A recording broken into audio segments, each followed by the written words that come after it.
الناس اللي بيمروا بمرض.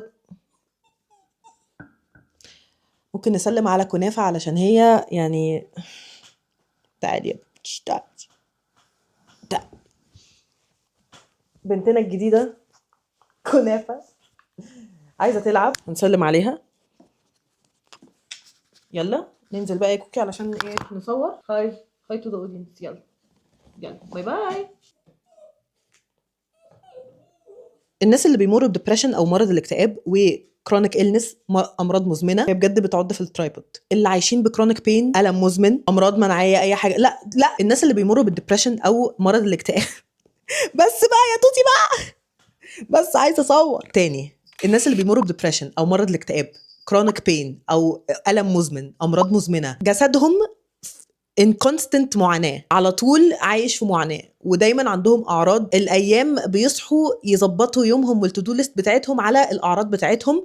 من أكتر الحاجات اللي بتتأثر في حياتهم هي البيزك هايجين، ودي حاجة احنا مش هننجوشيت فيها. لو ما سمعتوش ففي حاجة اسمها الدبريشن هير، والكلام في البيزك هايجين انا معرفش هو ليه لحد دلوقتي سبيشالي مع الناس اللي بيعانوا من امراض مزمنة او امراض الاكتئاب او كده بيبقى تابو زي البيريد قبل كده، ولكن احنا كسرنا التابو بتاع البيريد، فانا هساعد ان احنا نكسر التابو ده ان شاء الله.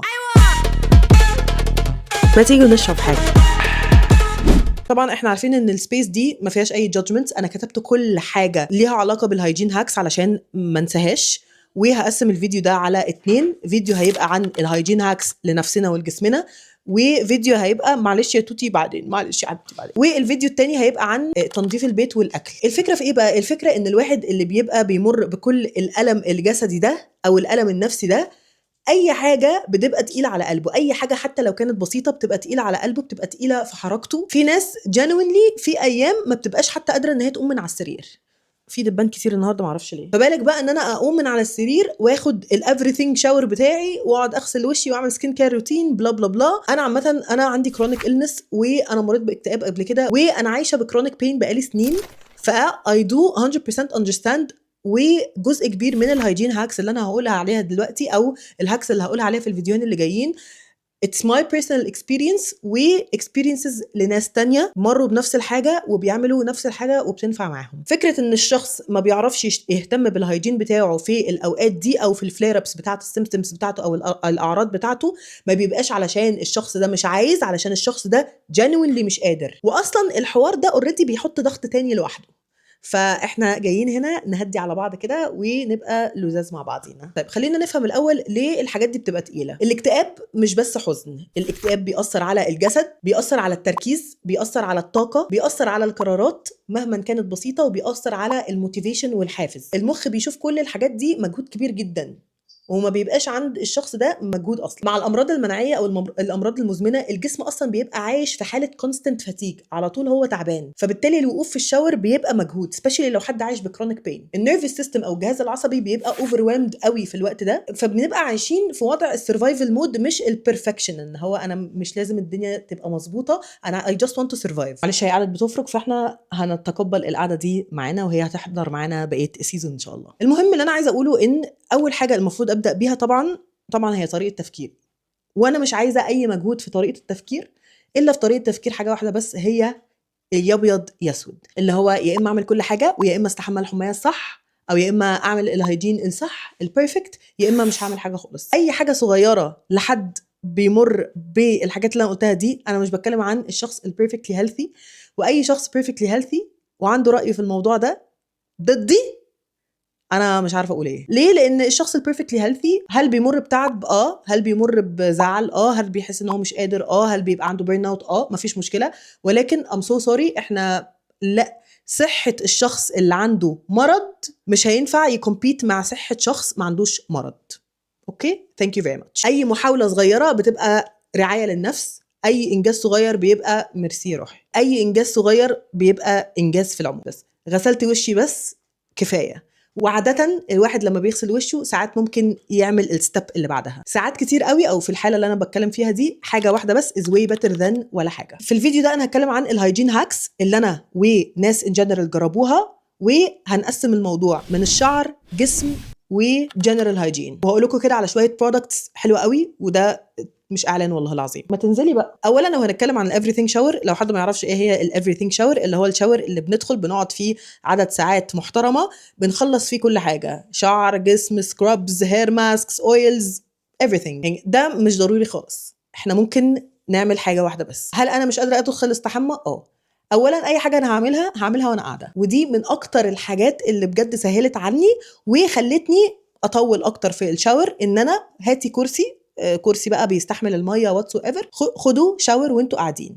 اي مجهود هتعملوه اعملوه وانتوا قاعدين. الشعر الكيرلي بيبقى في مجهود، او حتى الشعر الستريت لما بيتعقد ان جنرال، بس الشعر الكيرلي اكتر علشان هو اوريدي ما بيتسرحش ما بين الحمايه والحمايه، فالشعر الكيرلي بيتعقد بسرعه وبسهوله، فبيبقى محتاج تسليكه محترمه. genuinely لو انت مش قادره تاخدي الشاور ده you can at least تقعدي تجيبي بخاخه وتحطي فيها ليف ان كونديشنر ميه دافيه وليف ان كونديشنر، وتبخي على شعرك، وبالراحه جدا جدا جدا تسلكي شعرك الاول بصوابعك مش بفرشه. بعد ما شعرك يتسلك شويه بنبتدي نستعمل التانجل تيزر. في فرشه اسمها تانجل تيزر، دي فرشه هايله جدا، مش بتقطع الشعر، بتسلك الشعر باسلوب كويس جدا. طيب الحمد لله عندي الطاقه واللكجري والصحه ان انا اروح الشاور. هنقعد في الشاور، ومش لازم يبقى الافريثينج شاور، ممكن يبقى بس ان انا اغسل شعري شامبو كونديشنر ذاتس ات، او شامبو واحط هير ماسك اسلك بيه شعري لو شعري متعقد اند ذاتس ات. شكرا ميرسي. نصيحه بس للناس اللي بتستحمى بميه سخنه ومولعه في الاوقات دي، يا ريت، احنا اوريدي بنبقى تعبانين وهمدانين، فالبخار والميه السخنه لو قافلين على نفسنا بيهبطنا اكتر، فضروري قوي ان احنا نكون فاتحين الشباك او مواربين الباب، اي حاجه تكون بس تخرج شويه البخار علشان ما نهبطش اكتر من كده. ضروري ضروري ضروري لما نخرج نشرب ميه. الكلام اللي بيقوله ده طبعا ينطبق على اي نوع شعر، علشان نوع الشعر اللي احنا بنتكلم عليه دلوقتي الشعر المجهد المعقد اللي محتاج بس يتسلك ويتغسل علشان يبقى نظيف وخلاص. بعد ما تخلصي هتعملي شعرك في بروتكتيف هير ستايل. بروتكتيف هير ستايل دي زي ضفيره مثلا، ضفيره واسعه او ضفيرتين واسعين، زي بن كحكه او كحكتين، تكون حاجه ما تساعدش قوي على التعقيد. الشعر بجد من اكتر الحاجات اللي بتتاثر لما بتكون نفسيتنا تعبانه جدا، وده بس مش في الشكل، لان هو كمان الشعر محتاج مجهود، محتاج ستايلينج، محتاج تسليك، ومحتاج وقت، ومحتاج طاقه. وفي الايام اللي احنا مش قادرين نقوم فيها من على السرير، فكره ان احنا نغسل شعرنا دي بتبقى تقيله جدا. والاسوأ من ده كله ان احنا لو ما عملناش كده بنحس طبعا قد ايه ان احنا مش هايجينيك، وبنحس ان احنا معفنين اكتر، وبنحس ان احنا شعرنا معقد اكتر، وانا عايزه اغسل شعري وانا مش قادره. بنخش في اندلس لوب يعني، الله يعيننا. we don't need a perfect hair في الوقت ده، بس احنا عايزين manageable hair. شعرك مزيد، دراي شامبو. اليوم ده مش لازم اغسل شعري بالكامل، انا كفايه بس ان انا افك التشابك، وبعد كده ممكن بكره او في يوم تاني اغسل شعري. اغلبيه الناس اصلا لما بتعمل خطوه واحده بتكمل بعدها اصلا لوحدها، بس انا بقول ان فكره بس ان انا اكون هاديه على نفسي واقول ان ممكن اتليست اعمل نص خطوه او خطوه النهارده، اصلا اوتوماتيكلي بجد اغلبيه الناس والله العظيم بيكملوا بعدها عادي، وبيكملوا بقيه الخطوه وبيعملوا كمان خطوه بعدها. بس هي فكره ان انا اقول لنفسي ان انا محتاجه بس اعمل نص الخطوه دي. لو في حد عنده القدره واللكجري او البريفيليج ان حد يساعده، بليز دو. بجد الاوقات دي والله العظيم we should ask for help. انا بجد ساعات كتير قوي لما بيبقى عندي اللكجري دي ممكن تبقى حد سبورتر في عيلتي او صحابي، ممكن تكون معايا فلوس ان انا اخد بعضي واروح الصالون، او واحده تيجي من الصالون تغسل لي شعري وتعمله لي ستايلينج. ما تترددوش ان انتوا تعملوا حاجه زي دي. فلو حد عنده القدره او البريفيليج واللكجري ان هو يروح يلجا للمساعده، وانا برجح الموضوع ده جدا، بليز دو. مش حاجه عيب والله العظيم، ومش حاجه وحشه، بالعكس انا بحس ان الناس اللي بيحبونا والقريبين مننا هيكونوا عايزين يساعدونا بعينيهم. طيب نخش بقى على الجسم. زي ما قلت you don't need an everything shower. مش قادره تاخدي شاور، هقول لك على هاك اوكورد شويه. افتحي الميه انا عارفه انك هتدخلي تاخدي شاور، بس افتحي الميه، just open the shower، وهاتي كرسي حطيه جوه، ما تقفيش تاخدي شاور، اقعدي وانتي بتاخدي الشاور. لو انتي قادره او عندك الوقت والمجهود والطاقه والقدره ان انتي تخشي تستحمي او تاخدي شاور، مش لازم يبقى صابون وليفه ميه بس، ميه هتفرق قوي قوي قوي. وانا عارفه ان ممكن واحنا جوه الطاقه تجيلنا ونعمل نص خطوه كمان ونحط شاور جل. مش لازم بقى نعمل سكرابز، شاور كريم على مش عارف اويل، شاور اويل جاست ميه ولو قادرين اكتر من كده شاور جل، يلا بينا. حد لقى نفسه قادر ان هو يعمل خطوه لما شم ريحه الشاور جل وحس بحماس كده، لان بجد الموتيفيشن بيجي لما الواحد بيعمل حاجه. كملوا براحتكم، بس انا عايزه البدايه، عايزه نقطه البدايه، عايزه خطوه البدايه. طيب لو انا مش قادره النهارده اقوم من على السرير، وده ناس كتير قوي اللي عندهم امراض مزمنه وامراض مناعيه سبيشالي، او اللي بيمروا بكرونيك بين، وحتى كمان اللي بيمروا باكتئاب بجد بيعانوا من الموضوع ده. انا مش قادره اقوم من على السرير النهارده، هنعمل ايه؟ هايجين وايبس، وات وايبس او البيبي وايبس، لايف تشينجينج. والله العظيم لايف تشينجينج، هتفرق، هتأدي الغرض. اتس بيرفكت. هاتوا هايجين وايبس او وات وايبس، كل البرودكتس اللي بقولها دي هتلاقوها محطوطه على السكرين اوريدي. مسحت جسمي بالوات وايبس او اخدت شاور، تمام، وحاسه ان انا في مود احلى من كده ان انا ارطب جسمي. هاتوا اكتر مرطب ما فيهوش مجهود، زي اللوشن سبرايز. في 2 لوشن سبرايز انا استعملتهم في حياتي، اللي هو فازلين وبانثينول اي ثينك، دول حلوين قوي. اللوشن سبرايز الحلو اللي فيهم ان هو مش محتاج، يعني اي مرطب بنحطه على جسمنا بنبقى محتاج ان احنا ندعكه علشان الجسم يتشربه. اللوشن سبرايز، هي اللوشن سبرايز مش الوحيده، بس هي من اكتر اللوشنز اللي مش محتاجه ان انت تعملي فيها اي مجهود. السبراي انت بتسبراي على جسمك وبتعملي كده، خلاص الدنيا راحت والجسم اتشرب في ثانيه الا ثانيه. فهي مش محتاجه مجهود. انا بس بحاول اديكم برودكتس تقلل من عليكم المجهود.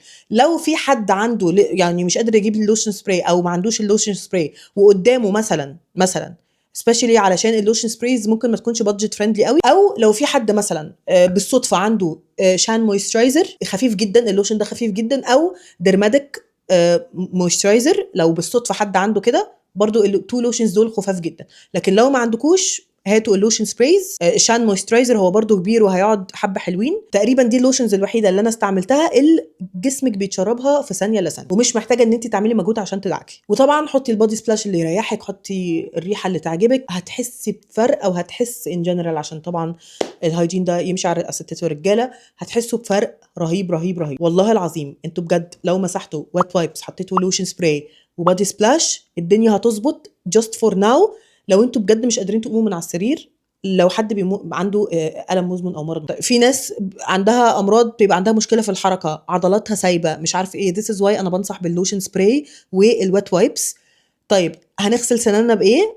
حاجتين. لو حد عنده البريفيليج او اللكجري ان هو يجيب فرشه سنان كهرباء which is I highly recommended. انا عندي فرشه سنان كهرباء في اوقات كتير قوي والله العظيم ايدي ببقى مش شايله نفسي، مش عارفه اشيل نفسي ولازم ادعك سنان. فرشه سنان الكهرباء is a life changing thing. وفي منها انواع واسعار مختلفه، ف سيرش على فرشه سنان كهرباء او الالكتريك توث برش وشوفوا السعر اللي يناسبكم. مش لازم تجيبوا حاجه واو يكون عليها بقى ميكانيزم كتير قوي، انتوا عايزين حاجه تغسل سنانكم وخلاص، مش عايزين حاجه تقعد تقول لكم بابا وماما. وطبعا ماوث واش اللي هو غسول الفم. لو حد عايز يروح الاكسترا مايل، الفلوسنج او الخيط السنان، الناس حتى الهيلثي بيبل اصلا ما بيستعملوهوش كتير، فانا متفهمه جدا لو انتوا مش عايزين تستعملوه. لكن لو عندكم القدره ان انتوا تستعملوه وتكملوا الروتين بتاع غسيل السنان وخيط الاسنان، خيط الاسنان اللي هو بنفكه وبنقعد نعمل كده، فكوكوا منه ده خالص. هاتوا هتلاقوه تقريبا على امازون او نون، خيط اسنان بيجي على شكل بتمسكوه بيبقى سهل جدا. هو اوريدي مش محتاج ان انتوا تفكوه وتعملوه وكده، هو بيجي جاهز، خيط اسنان جاهز بيجي واخره بيبقى فيه خله سنان، تحطه وتشيله، حطه وتشيله، مش محتاجه اي مجهود ولا طاقه ولا عضلات علشان تعملوها.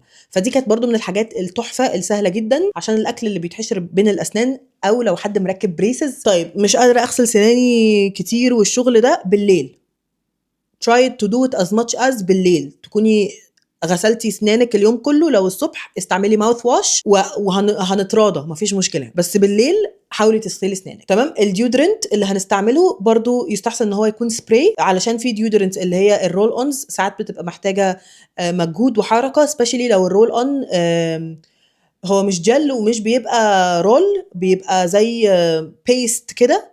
وفي رول اونز بتبقى محتاجه ان انتوا بعد ما تحطوها تدعكوا تسيبوها تنشف شويه، ده مجهود طبعا وستبس كتير. سبراي يا حبيبه قلبي او يا حبيب قلبي and that's it. تاني، كل حاجه هتعمليها وانتي قاعده بالراحه جدا، مفيش حد بيجري وراك. السكين كير روتين، السكين كير روتين بقى هنعمل ايه؟ انت كده كده at a certain point هتخشي التواليت سبيشالي لما تصحي الصبح. انا مش طالبه منك غير حاجتين بس، تغسلي وشك، تحطي سان سكرين وانتي نازله. that's it. هتغسلي وشك وهتحطي سان سكرين وانتي نازله. ده لو انت مش عايزه تحطي ميك اب عشان اتكلم في الموضوع ده بعدين. تمام. بالليل هتعملي ايه؟ هتغسلي وشك برضو، تحطي مرطب بس، او مش قادره تغسلي وشك الصبح، تونر. ولا مش محتاجه تقعدي تستني دقيقه ودقيقتين علشان الغسول والمش عارف ايه، just wash your face بميه. طب لو انت في نص اليوم وحاسه ان انت انا عايزه امسح وشي، حاسه ان وشي متوسخ، حاسه ان وشي مش عارف ايه وانا مش قادره، مايسيلر ووتر وايبس، مايسيلر ووتر وايبس او تونر بقطنه لو انت قادره. بس انا يعني بدل ما تقعدي تفتحي وتحطي ومش عارف، مايسيلر ووتر وايبس تمسحي وشك. اوكي. ودي ممكن برضو تستعمليها بالليل، ان تمسحي وشك او بواقي السان سكرين بمايسيلر ووتر وايبس وتحطي مرطب. انا بس عايزاكي تعدي الفتره دي، يعني ان شاء الله ان شاء الله انا متاكده ان احنا هنرجع للروتين بتاعنا الكويس التمام الاكتف كل حاجه. بس انا بس بساعدكم ان انتوا تعدوا الفتره دي. انا ما بقولش لحد ان هو يعيش بالاسلوب ده، وما بقولش لحد تماما ان هو يبقى على اقل نسب الهيجين بتاعته ماشي ويعمل اي حاجه وخلاص. if you are a healthy person طبعا suit yourself. if you're a healthy person اعملوا اللي انتوا عايزينه، الهيجين ده بتاعكم في الاول في الاخر. بس انا هنا الفيديو ده بالذات I'm supporting الناس وبقدم لهم حلول، حتى لو كانت حلول بسيطه. الناس اللي عايشين بديزيزز او disorders معجزاهم ان هم يعملوا اقل البيزك هايجينز بتاعتهم. وانا كبسنت كل اللي انا بقول عليه ده انا عملته لان انا اوريدي انا عندي كرونيك إلنس، وانا اوريدي عايشه بكرونيك بين بقالي سنين. عندي PCOS، عندي كوشنج سيندروم، ودي حاجه اصلا بتدخلني في ديبريسيف ابيسودز كتير وما بقاش بجد قادره اقوم من على السرير. ومفيش حد بيشوف الحوار ده تقريبا غير اللي عايش معايا which is مامتي. طب انت حاسه ان انت عملتي كل خطوات حلوه وخطوات كويسه وبتاع، بس انت عندك ميتنج مهم، عندك شغل، بس انت النهارده تعبانه ستيل ومش قادره، هنعمل ايه في الموضوع ده؟ والطاقه بتاعتك طاقه الميتنج او الشغل بس، ومحتاجه يكون شكلك بريزنتبل. هحط ايه في وشي علشان يبقى شكلي بريزنتبل؟ تنتد سان سكرين، علشان انت كده كده لازم هتحطي سان سكرين لو نازله. اوكي. لو مش نازله كده كده انت هتحطي مويسترايزر واتس ايفر، بس انت هتحطي لو نازله. اوكي. او هنتكلم دلوقتي عن الميك اب. تنتد سان سكرين فبيأكت از ا فاونديشن او حاجه توحد لون البشره، مش لازم يبقى فاونديشن. تمام. هتحطيه على خدودك وشفايفك. تمام. ماسكارا قليله، وانا مش عايزاكي تحطي هافي ميك اب عشان لما تيجي تشيليه ما يبقاش فيه مجهود. وجل حواجب اونلي. تاني، تنتد سان سكرين بيبقى سان سكرين على لون البشره. لو ما عندكيش او بشرتك ما فيهاش تنتد سان سكرين، لان التنتد سان سكرينز اللي في السوق ما بتبقاش يعني جايه على كل الشيدز. فلو انت مثلا بشرتك افتح من السان سكرين او اغمق، حطي سان سكرين بس يا ست الكل. احنا بس عايزين يكون شكلنا فايق مش زومبيز، علشان احنا وقت التعب انا بقول لكم، انا ان جنرال هتكلم عن نفسي، انا ببقى شكلي زي الزومبي ووشي كانه مصفوط ووشي كانه ابيض، قشري بيبقى ابيض. فعايزين بس حاجه ترجع الحياه للوش. مش لازم حتى نحط جل حواجب، سرحي حواجب، ما تحطيش يا ستي جل حواجب، سرحي حواجبك، مسكره بسيطه او سرحي رموشك، تنت على خدودك وشفايفك and that's it. اخترت ليه التنتد سان سكرين؟ علشان تنتد سان سكرين ممكن تحطيه كمان على عينيكي، فبدل ما تحطي كونسيلر يكون اوريدي واحد